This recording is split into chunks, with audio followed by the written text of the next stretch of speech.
Hello, Internet.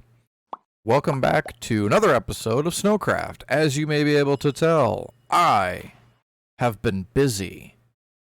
So yeah, I set up my auto crafting, ran cabling for most things down here in the basement. Got some scaffolding set up, did a little decorating, made it look a little bit nicer down here. I've got some actual storage going now. And we have the assemblers all set up. So this is a full bank. I've got 8 of them here. I have no idea why this cable is saying that there's only 6 channels being used, but there are actually 8. There are actually 8 interfaces here. You can count them. There's 8. I don't know why it's telling me that there's not, but there is. Does anybody know why ME cables will just sometimes disappear? Like, you can clearly see that there's an ME cable here. But it's gone. There's an ME cable that runs right up here. Goes up there, but it's just not here. Why? Why does it do that? I know how to fix it for the most part. Oh, this might be causing problems actually. But yeah, I mean, like, I can fix it. We just got to do this. Boop, and then they're back.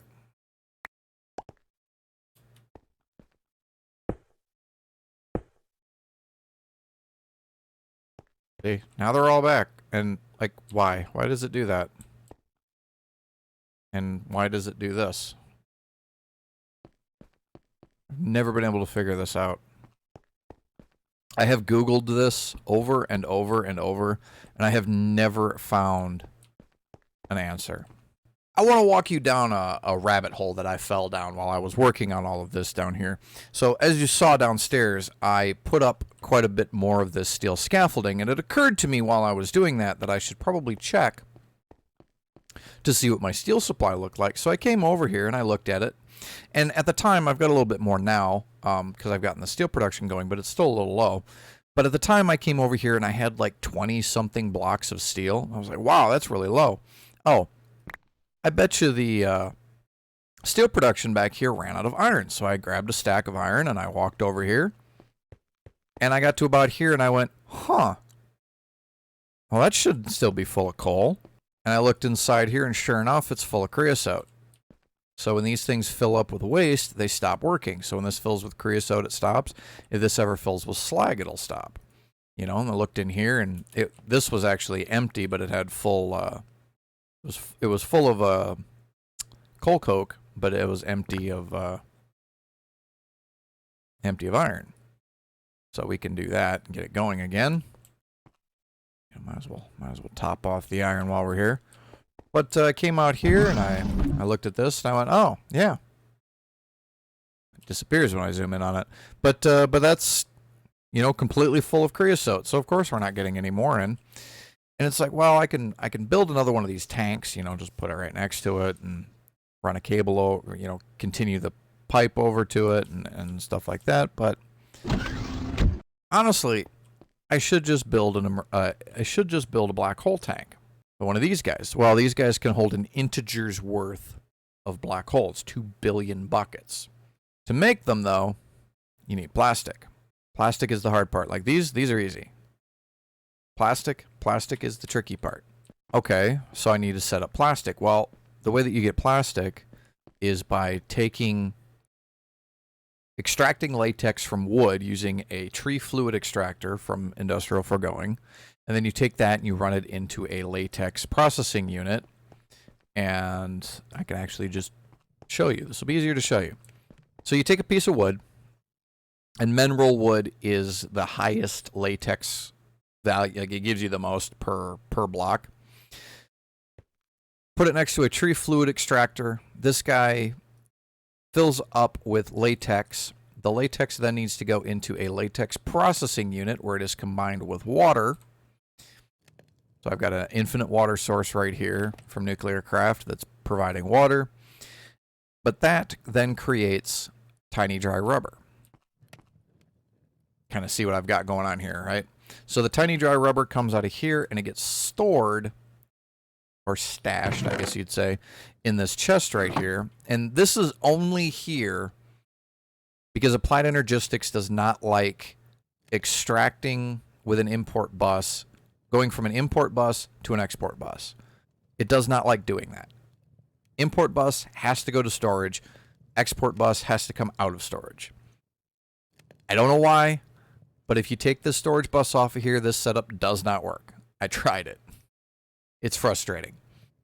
So there's a chest there that temporarily stores it, and then obviously this export bus takes tiny dry rubber, puts it into the molecular assembler here that's loaded up with a pattern that takes 9 tiny dry rubber and turns it into 1 dry rubber.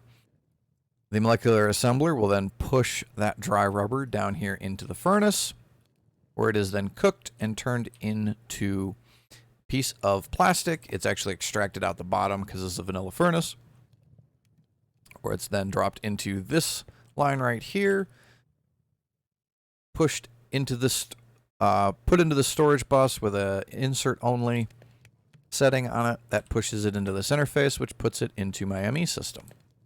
And then I've just got a few other things here to make things a little bit easier for me. So the external heater right here, we can actually switch that off. The external heater here is running, basically turns your vanilla furnace into a, like an energized smelter. You can put an energized smelter there, but honestly, I had an external heater sitting around anyway, so I figured I might as well use it for something. And then on this side, I have another level emitter here, and this is set up to only emit redstone when I have less than 512 or 8 full stacks of plastic in the ME system, and then that's connected to the main ME system. And then this right here, this comes up out of the main ME system, exporting mineral wood, drops into a memory chest. This is basically the exact same design that I use for my automating the Pure Daisy video in my Botania series, I guess you could say. I've got 2 of them. But the video that I made about automating the Pure Daisy, I used almost exactly the same setup. This is just smaller since I only have 1 item to drop rather than 2. And I don't need to have multiples. And that's it. That's Plastic Factory. But it, like I said, it sent me down a rabbit hole. And I've spent a good chunk of the time between the last episode and this one building out the downstairs, and then the rest of it was spent building this. So let me think, what else have I done? Oh, I've also added some more metal presses, as you can see. They're all hooked to that same redstone clock, but I now have one for wire. I have one for rods, and then of course the one for plate. I have another press for gears, but honestly, I don't think I'm ever going to end up setting that up, because making a gear in a crafting table uses 4 ingots. Making a gear in a metal press uses 4 ingots. There's no advantage to doing it this way. So you might as well just do it in a crafting table. It's faster and doesn't pull energy. This automated engineer's workbench is set up to automatically create iron mechanical components. See, I have the interface set up right here, and again, that just pushes it into there, pulls it into there, and then the output comes back around into the interface. Same thing here with the crusher.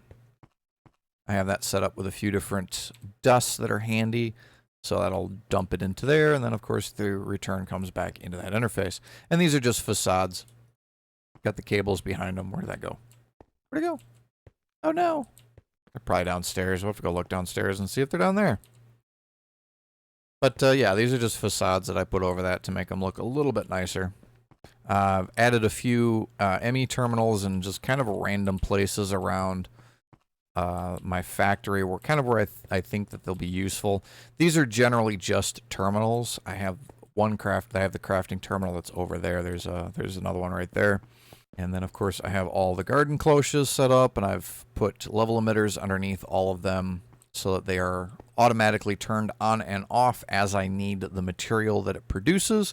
So for the ones that are being auto-crafted into blocks or ingots or whatever, they are measuring the block, and for the ones that are just essence, they're measuring the essence. So as you can see, it's generating some spider essence down here, some wood essence, And it looks like just those two. Am I really low on those two?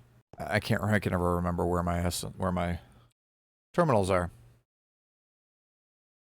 So I have 512 wood essence, so that should actually be off, which means that it's probably broken. And 512 spider essence. So these two over here should actually be off right now, and they're still running, which tells me that they're broken. This happens every once in a while. I don't know why it happens, but these cloches will just decide to ignore. They'll just decide to ignore the redstone signal, and the only way to fix it is to literally just break them. Sometimes they just randomly decide that they're not going to function correctly. Okay, wait, what? Hold on. Spider essence is at 512. But you're on. You should not be on. You should be off.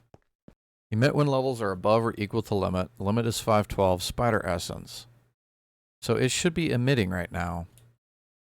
And it is not. Why are you not emitting? Device missing channel. Why are you missing your channel? 6 out of 8 channels. Blue one. 6 out of 8 channels. Debugging ME networks. Almost as much fun as debugging redstone networks. That is why you are missing your channel. You are connected right there. That's also why that's not working. Okay, well we can fix this easily enough. I just have to go get a cable anchor.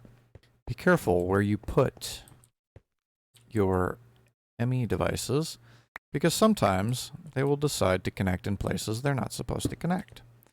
So yeah, we just put a cable anchor right there. I think we can put the facade. Yeah.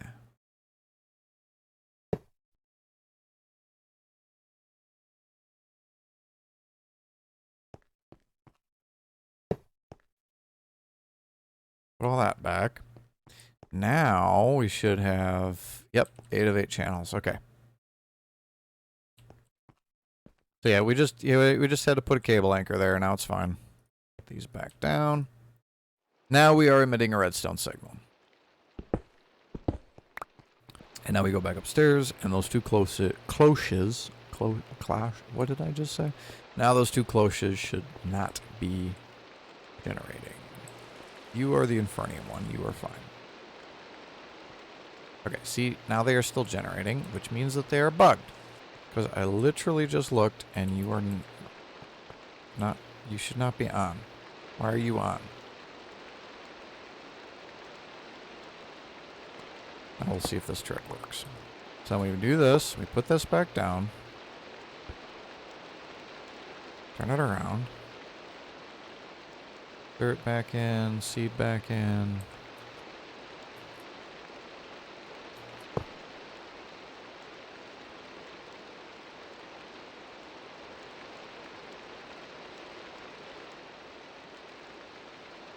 Right, now it is working properly. So we just have to do the same thing for the wood one.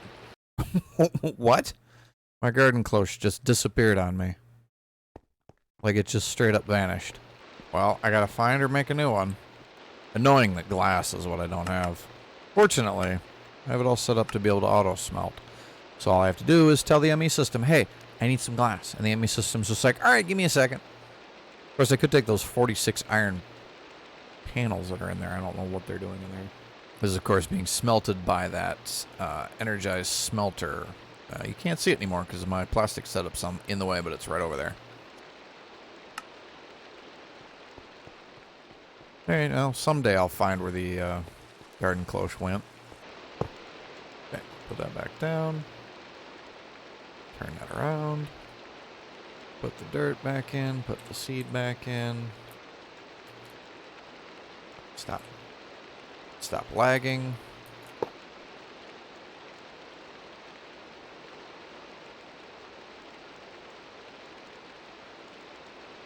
Alright. Now we're functioning properly. That was my thought, was that it just ended up in the ME system, but I don't like it would be here, and it's not. I don't. It's gone. I don't know. Things just disappear on me sometimes. It's very, very frustrating. Really wish I could get rid of those eerie noises. They're very annoying. Alright, so you might be noticing I have what look like beacon effects going on. They're not actually from a beacon. They are from the potion rings here. It's also where the extra heart, extra row of hearts that you see I have. Because I have these all... I spent some time re-rolling all of these to just get plus heart on everything. Which is nice. So, but what I do need to do right now is I need to get into... Well, first off, I need to actually do the thing that I said I was going to do that started all of this, and that's build that black hole tank. So it should be really easy at this point. We just do that. We don't have the machine case. So we go ahead and do that. That gets us one machine case. We'll just check it back in the ME system.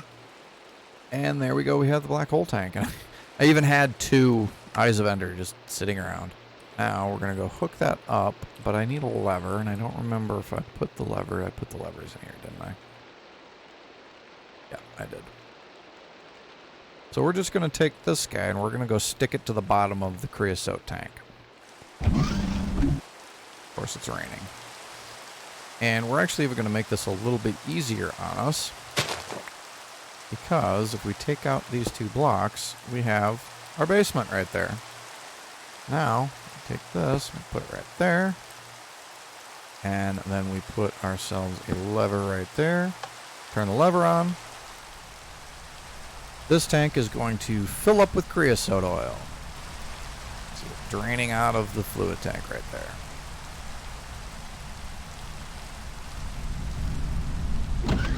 And of course we can hear that the coke oven is kicked back on. It's going to start making more coal coke. This creosote tank is now drained. We don't really need the coal coke because, like, as we noticed, this has got almost full of already up in there, but it's fine. We'll just let it run. Alright, so the reason why I punched this hole down in this is now we can access this black hole tank from inside here, which means that I can run one of my ME cables over here and I can put a fluid storage bus on that, and then I can make the creosote oil be visible to my ME system.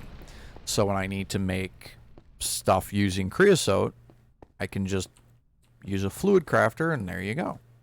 Also, this is bothering me. Like, I can't put them here because I've got the cable running right there. I could move the cable, but it's fine. Yeah, not having those stairs on the corners was bothering me. So you can see, I like how it looks down here. You know, we've got a few oddities every once in a while. Like we've got my smelteries right here, and obviously the hopper chain is all right there. But it kind of works out just fine. You know, lends itself a little bit more of an industrial look to it. And of course, some of the places where I ran my smart cables kind of ended up breaking the scaffolding. And of course, the scaffolding you can't put on top of ME cables the way that you can put it on top of other immersive engineering blocks. So like I could put the scaffolding over top of the fluid pipes. So it makes this nice effect right here. Can't do that with other blocks. If somebody knows of a mod that lets you put immersive engineering scaffolding over applied energistics cabling, please let me know about that, because I would absolutely love to be able to put my scaffolding over top of my smart cables, like right here. I would love to be able to do that. I can't. There is also no cable facade for steel scaffolding. And it just doesn't work.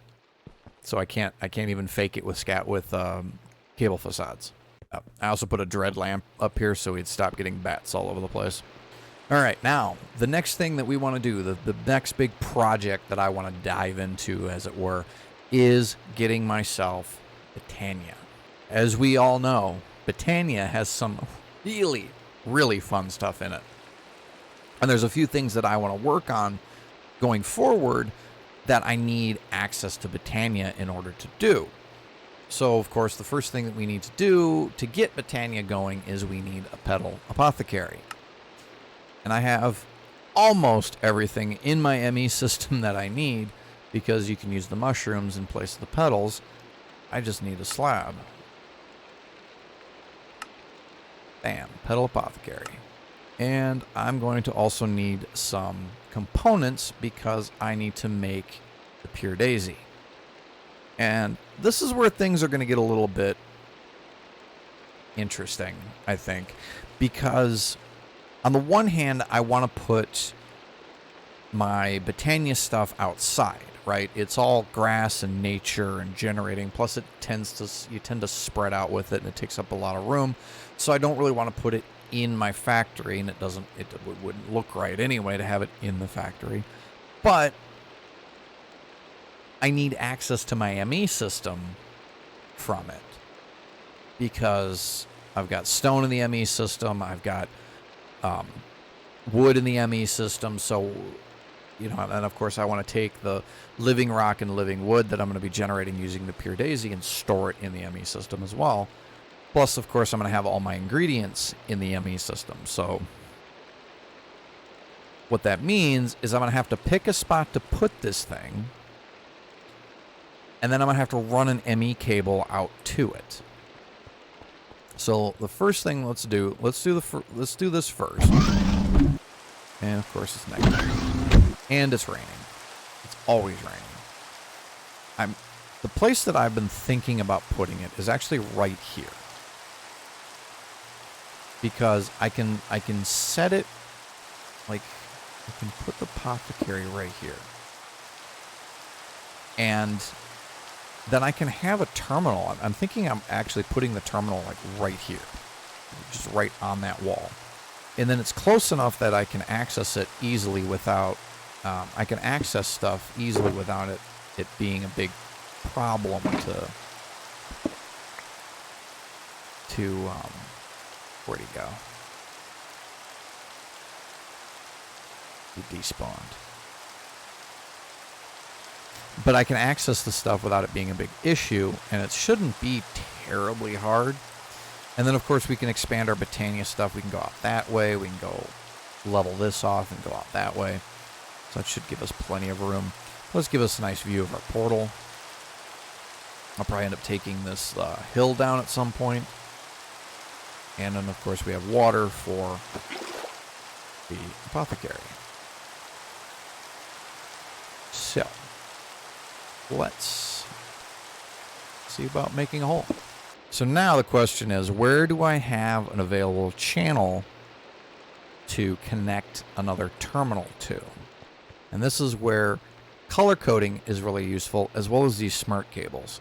So I can see that I've got a magenta cable that's actually really close to where I want to run this cable, or run this terminal.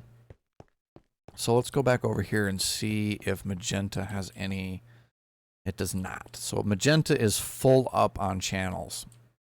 So I cannot hook anything to the magenta. In fact, I can't hook anything to any of these lines. Just to pull off a new dense cable.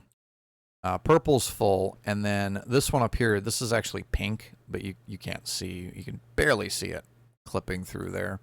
But this pink one here is almost full. It's got, 4 open channels. But that'll be full as soon as I find other things to put on lime, which runs over in that direction.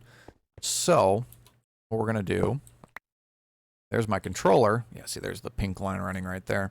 So there's my controller. I've got pink coming out the top, blue's coming out the side, purple is coming out the bottom. I still have this back face right here. I have this face here and that face here. I'm going to try to avoid using this face and this face for anything. I didn't mean to go up the stairs. But I'm going to try to avoid using those two faces. And I'm instead going to try to just use these faces here that are on the inside. So we can run a cable out from right there, pull it out, have it go down, probably take it under the floor, and then snake it over into that corner over there. But honestly, what I think I want to do, I believe I have the materials for it. I think I'm just going to make a second ME controller. If I place it right there, then not only will that give me effectively 2 more faces that I can use, it'll also save me a little bit of trouble later on because then I won't have to be moving the... Let me see if I have the materials for it first. I might not have the materials. So I know I can get the engineering processor. Skystone blocks. So I have no skystone. But we can mystical agriculture skystone using that. Or we can do that. But I have no coal essence. I have no coal essence because all of my coal is being turned into, or my coal essence is being turned into coal. So the way that I have it set up is that it stops producing when it's under the value. So hopefully that'll turn it back on, and then what I'm going to do is I'm basically just going to wait for some coal essence to show up and steal it. There we go. Then we can take this and we'll just drop that back in there, and that'll turn the cloche back off. All right, that gets me the skystone. Now we take this, we toss it into there. We'll put it through the furnace. There we go. Gives me another ME controller. So we'll go put this in place. Now, the one obnoxious thing about ME controllers is that when you start adding multiples to your network, this is fine. As you can see, it's lit up, it's got graphics are going, everything's cool, it's happy as can be. But when I want to add another one, if I put it here, aside from connecting to that smart cable, which we don't want, but if I put it here, it's going to break. The whole thing is going to break. Same with if I put it there, or if I put it here, or put it up top there, on, you know, here or here, it'll break. If I put it here, it'll work fine. And the reason is that because much like the crafting computers, it has to stay a cube. So the next upgrade that I make to my ME controller has to be 2 controllers. I can put one there, I can put one there, I can put one there, I can put one there. I can't just put one somewhere. So that's a little bit obnoxious. But, we'll deal with it when we get to that. So, we put that there. I'm going to take this guy out of here. Yeah, figure out how we want to get over there. So, see you guys in a little bit. Yeah, that'll work. Alright, dug out a trench. Now we got to go make ourselves a dense smart cable, which we can actually do from right here. There's all the ingredients that are going to go into it. This is going to take a little while because I still have not upgraded my glass. I have not upgraded my glass smelting. And it's loud and obnoxious. And this machine, I hate. In fact, we're going to rabbit hole real quick. And I know it's going to be a quick rabbit hole because I already know what I need to do. I was thinking about it earlier and I just didn't do it. We're going to make that. In order to make that, we need one of those. And we need 4 of those, which we're going to get 6, but that's fine. It'll get used for something. And that makes the super sound muffler. And I prefer this muffler over other mufflers because this one lets you pick from a list what sound you want shut off. I'll put it right next to him.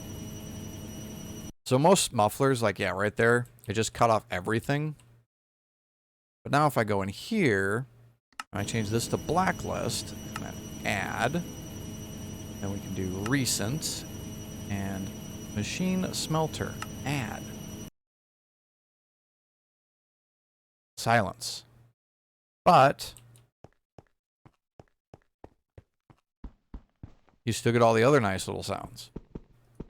So literally the only thing that's being muffled right now is this little obnoxious thing. And yes, I know Mechanism has a muffler upgrade.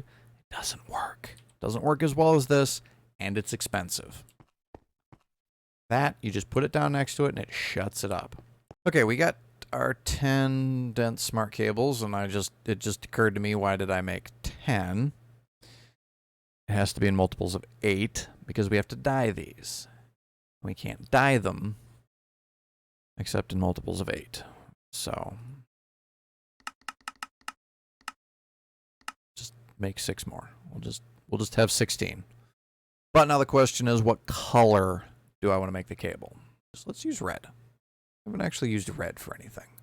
But that's literally, yeah, why does it do this? Stop doing this. Like, it doesn't hurt anything. It just looks ugly. And if it does it to one on the floor and I walk over it when I'm not paying attention, I have to use spectator mode to get out of it. All right, so anyway, red is over there being derpy. So what do we have? We have purple, we have blue, and we have pink. Yes, purple, blue, and pink. So we can use any color except those. So yeah, I'll just use red. All right, there's the last 3 of those. Bam. I'll just take this downstairs and run it over to the side. Yeah, through that trench that I dug already. And then I'll put some cable facades over it. So, yeah. And of course, we are making sure to use a different color so these two do not connect, because that would be bad. It would cause problems like we saw over there. Which I do not. Oh, that's where those sheet metals ended up.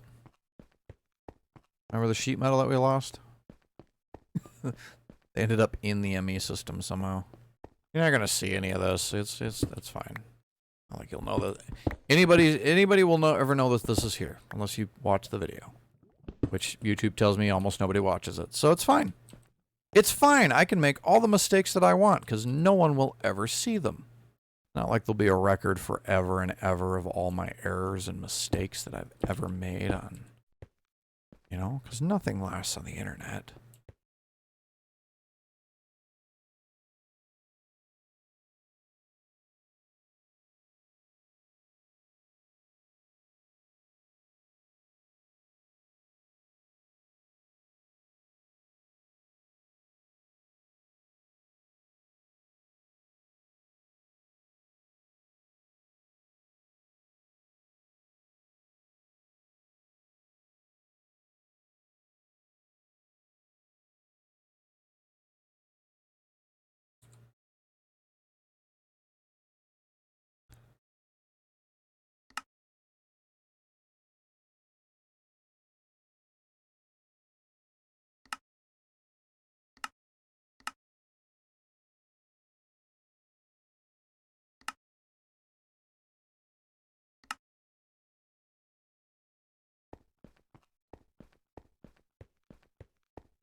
Okay, we're leaving that. That looks really cool. Let me take this opportunity to do something that I rarely do, which is organize my inventory somewhat. I will go on these bouts where I'll have a very organized and cleaned out inventory. And then I'll get started working on stuff, and my inventory will just turn into a mess. Again. You know, or I'll go at, you know, and then I won't be able to find anything because I'll be like, where is it? I can't find it. Where's it at? Boop. And there we go. And of course, since we came up inside, we can put real concrete right there. Device online. There we go. And what we can do here.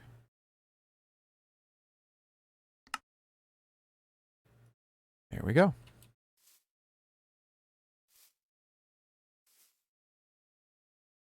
And now we have a crafting terminal on the outside of our factory.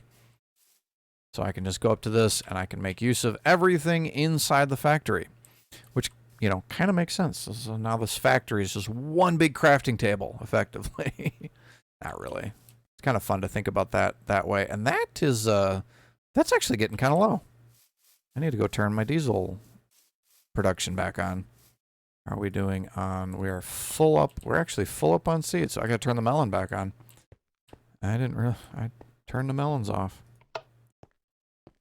I love this though, look at this. The tiny little melon, it just, It amuses me. And then it pops off and it goes in there. And then that'll turn it into ethanol. And the ethanol will get turned into, well, will get combined with the plant oil and turned into biodiesel. And I don't have switches for these guys, so it's fine. But yeah, they're producing quite a lot of seeds, and there's probably, yeah, there's a big old stack of seeds right here that can't get into the system because this is full. But that's fine. Oh, I also set up an auto inscriber setup. I think I walked past this and even walked on it and didn't actually talk about it any. So this setup right here is a automatic inscriber setup. It has these recipes set up, and basically the raw materials go into this interface. They then go into this setup right here, which is like 3 different subnetworks that are all connected together, and they work. But each one of these down here is responsible for making the central core, so the logic, engineering, and calculation. And then this over here makes the silicon. And then this guy right here binds them all together. And once it is done, they go back into the interface and back into the system. This is not my design. I wish I could take credit for it. It is a design that I found online. If I remember to, I'll try to put a link to it in the description. Couple of things to say about it, though. One, the design and the video are several years old at this point. You can still follow it if you take the time to sit and listen to it, but it wasn't very well done at the time, and it's not held up well over the years. And the last thing is that I've made a modification to it in that I've put a quartz fiber right here. So I put a quartz fiber there, and I put another quartz fiber there. And that it shouldn't make any difference. Shouldn't. But if you look at this network back here, this is actually a full network. There are 8 devices on this back here. You have 1, 2, 3, 4, 5, 6, 7, and 8 that are all connected together on this one cable back here. And every so often with this setup, I would have problems where it just wouldn't work, or it would stall, and it would just take forever to start doing things again, and you'd have to come over here and poke at it to get it to keep going. And I think these inscribers were bridging connections somewhere, which they're not supposed to do. They're not supposed to send data channels, but I think the system was getting confused because it was seeing networks that maybe might be connected. And so I've been throwing those 2 quartz fibers into the design. It doesn't break anything, and it actually seems like it fixes it. So it might just be a change in the version from, because this design was actually created, the video that I have is from a 1.7 version of Applied Energistics. Like, it still works in 1.12, but that might be the only issue. So yeah, that's the only change that I made. Otherwise, it's exactly the same as the video, which again, I will try to remember to link in the description. So I think that's about where we're going to leave things for this episode. I kind of got a lot done behind the scenes. It wasn't really interesting, worth me recording, because it was just a lot of placing blocks and breaking blocks, and not even like an interesting creation with like the shrine or the house or anything like that, because it's literally just a box. Between now and the next episode, I'm going to set myself up a basic Botania setup. I'm not going to record doing that because I'm going to use the designs that I have in my Crash Course to Botania video, automating Pure Daisy video and my automating mana production videos. I'm basically just going to be taking those designs and building them in this world. So if you want to check out how to make any of those, you want to see what it is that I'm planning on doing, you can check those videos out. They're on my channel. I'll try to remember to put links to everything in the video description. But other than that, I hope you guys have yourselves a wonderful day.